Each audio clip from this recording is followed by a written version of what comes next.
Da li misliš da bi Novak trebalo da bude trener Stefana Đokovića ili da svog sina? Ja volim da kažem da je tenis najteži sport sa loptom. I na tu temu sam se raspravljao sa puno ljudi, između ostalih i sa Olginim tatom Sašom koji je tvrdio da je to košarka, pa smo posle malo duže rasprave zaključili ipak tenis. Pisao mi je da hoće da mi ponudi, ne meni nažalost, generous offer. Znate da Karol Seleš nije dao Moniki da nauči da broji do 10. godine da bi je sprečio i sklonio pritisak od poena. I te frustracije se gomilaju.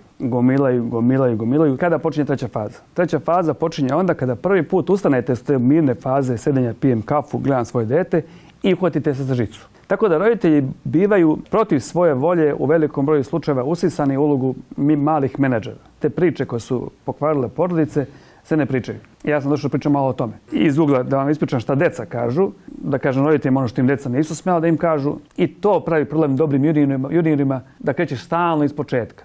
Budi prvi do 10, budi prvi do 14, budi prvi do 18. Znači dete koji živi u Moskvi nema ni blizu opcije koje imaju dete koji živi u Beogradu. Goran Ivanišević ili Marin Vajda? Dobro, to nije tema. Vajda. Predlog moj raketiranje pro turnir. 1. Pošteno. Sa ozbiljnom nagradom, sa ozbiljnim sponzorom.